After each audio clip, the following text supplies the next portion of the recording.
Want to give a shout out to Todd listening down to Florida. He is a good friend of Dylan Estrella. They've been longtime friends. He moved down there several years ago.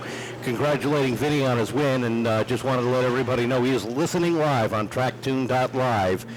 So, Todd, thanks for catching us here. Looking to go green, 25 laps for the Helger South Coast Power Equipment Sportsman Division. They roll off of turn number 4.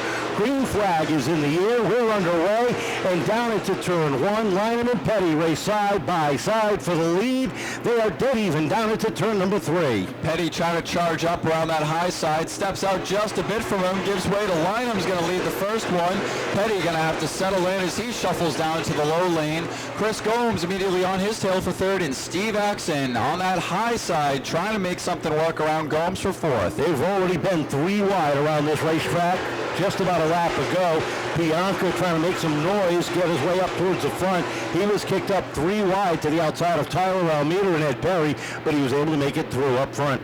Ryan Lineham sets the pace down off of turn number 2, turn number 4 with Pettey and Gomes. 1, 2, 3. Baxter is up to 4th as Axon tries to hang on the outside. Lineham now growing a 4-car length lead as Adam Pettey fights to try to reel him in. Meanwhile, deeper in the pack, Casper with a move on Ed Perry. That's for about 7th. Eddie Perry on the outside, though, looking for Pepe Silvia, trying to go even higher up the racetrack. We know he loves it up there, but Kyle Casper able to hold it down as a little bit further up. They're battling for 4th, 5th, 6th, and more. Chad Baxter already making his name known in the top 3. Has moved up past the 10 of Gomes. Pianka follows through up to 5th. Gomes back to 6th. Back to 5th. Off the corner they come. And now the 0-4 of Axon trying to work himself back up a couple of spots underneath the 10. Down into turn number 1 they go. And it is a red and yellow 0-4 up inside the top 5. Top 4 have settled down for now. Make that 6 as they all go single file. You got to go all the way back to Pepe Silvia in 11th. Working around the outside of Colby Lambert. Just in front of them, Eddie Perry looking to make a move on Rainey Moretti. Kyle Casper leads that whole gaggle of cars. Tyler Almeida just ahead of them in 7th. Looks to the inside of Chris Gomes for 6th. Down to the inside he goes. Gomes trying to shut the door, but it is kicked open. Now he gets it shut, and behind them, black flag out for the 95 of Mark Healy. 3 wide action down the back straightaway. Lambert takes a look to the inside of Perry, who works underneath the 16 of Silvia, as Perry is really struggling with that COD heating service number 1. Colby Lambert taking advantage of those handling issues by Perry. Going to move to the inside. Field starting to strangle as car sideways, gathers it back in. That was Don Perry looking at the infield grass for a hot sec. Tim Watson had a front row seat for that one. As we go battling Craig Pianka sliding into Chad Baxter. They keep it going in the right direction. That was off of 4, now down into 1. That battles for 3rd as Mackenzie Stevenson gets passed by the leaders going into 3 and 4. -1 to the leaders is Mackenzie Stevenson as he heads pit side. Battle for 3rd. He is hot and heavy. Baxter holds out of the spot. Pianka all over the back bumper. Steve Axon right there behind, ready to pounce on an opening. 13 laps up on the board this time across the stripe. 12 laps ago, trouble down in turns 1 and 2, 1 car around, and I believe that may be the 69 of Don Perry. Commitment of all these drivers, including Steve, is able to pan out as we welcome back our playoff format here opening weekend. Field crossed back over. Ryan Lineham going to bring him around to take the green as Steve Bowden looks over the field. Rear of the field catching up. Green flag on furls, and we're going racing with just shy of halfway to go. Down into turn 1 and 2, 12 down, 14 to go as they come down the back straightaway. It is Pettey working the outside as they hit turns 3 and 4.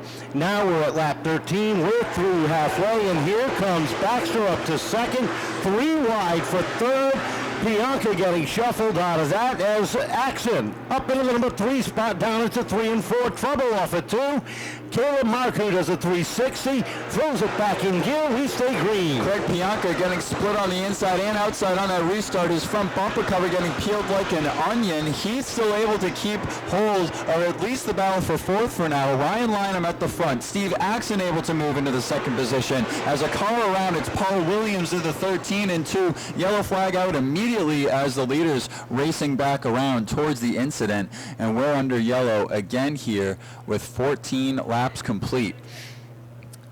fully intact car for now. We're back crossed over and gonna go green this time by. 14 laps down, 11 laps remain as they come off the corner. Green flag unfurls, and it is Lineham and Baxter racing down. It's at turn number 1. Baxter way up high, 3 wide down the back straightaway. Here comes Pettey squeezing in the middle. Axon gets tagged from behind, slides up the racetrack. He makes contact with the 0, goes around. Casper goes around. We got trouble in turn number 4. It's a big one. Casper around. Pepe, Silvia just able to sneak through. Chris Gomes involved. Of turn 3. Jump down into the corner. Here comes Pianka down the inside. Deep in the field, the 116 is Silvia. The 0 of Baxter. The 54 of Lambert, all trying to make some moves to get back up inside the top 10 as they come off of 4. And Pianka edges out. The 57 of Pettey for second. Dust still flying as that track cleanup still settles out. As Craig Pianka with inside position on Adam Pettey. Pettey now shuffling back behind Craig Pianka. That was for third.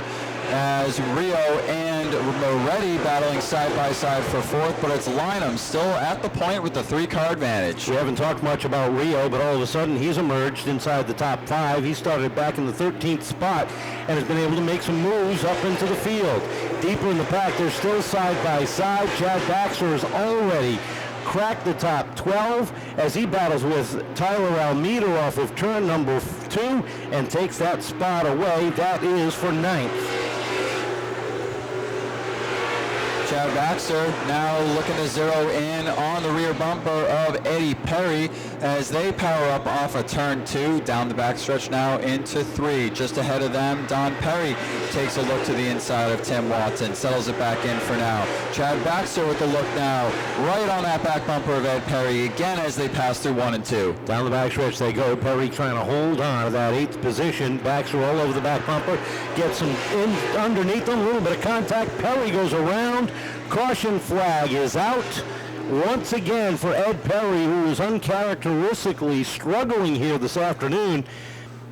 Awaits dropping the signal. Out it comes, green flag in the air. Craig Pianka up on the outside trying to get towards the top of the field. Has the 57 of Pettey squeezing in underneath them as they hit turn 3. Randy Moretti working that outside lane as well. He is up to the 4th spot off of turn number 4. Drops in front of the 3 as Rioux tries to squeeze in underneath. Adam Pettey trying to hang tight on that inside. Randy Moretti, though, has had a head full of steam on that rear bumper of the 57 even before the last caution came out. He'll be looking to make moves to crack this top 3. Meanwhile, Pianka searching for grip on that new asphalt, the high groove. 3 wide now. Moretti trying to pick his time. Looks to the inside of Adam Pettey. Craig Pianka on the outside, fading now, but it's Moretti to emerge. He has the inside position on Pettey, and he sets his sights on second. A strong run for the 401 asphalt number 5 as he puts that machine up into the second spot. Pettey settles back into 3rd. Twin sticks in the air. 2 more circuits to go for flying Ryan Lineham. Pettey now has his hands full with Pianka all over the back bumper. And how about Don Perry in the 69 up to 6th? We haven't talked much about him. He had been struggling so much with that car as far as the handling. Whatever they did after that first spin, they've got it straightened out. He works himself up into the top 5. Yeah, Don Perry at the line for 5th. Chad Baxter trying to follow him in line on the bottom. Meanwhile, the white flag came out that time by, and to take the checkered, Ryan Lineham across the line. Ryan Lineham going to take down the feature win. Randy Moretti in 2nd, and Adam Pettey coming home in 3rd with Craig Pianka 4th, and Don Perry going to lock in that top 5 with 5th place finish here today. Ryan, a bookend to your winter. Yeah. Last fall, here this afternoon. Not a bad way to bookend the off-season. Yeah, I love the Sportsman division. It's always a lot of fun, and we got the setups down pretty good with RLS. Richard does a good job with all the cars that we do, and it's fun. And last week I was on the pool table. Today we're racing, and looking forward to the rest of the season. A lot of people behind you want to thank, I'm sure. Yeah, one of my sponsors, 5 Star Mechanicals, here today. Happy for him and appreciate his sponsor and Run 'em Racks, and obviously Richard, Emily Sprague, RLS Performance for giving me the ride, and the guys that help at the shop, my dad, Tommy, Chris, and Justin's here today helping, and all my family's here, my wife, my mom, my son, my nieces and nephews, so pretty cool. And thank my wife for the time that I take away from home. I'm at the shop all the time, so good win, feels good. Congratulations.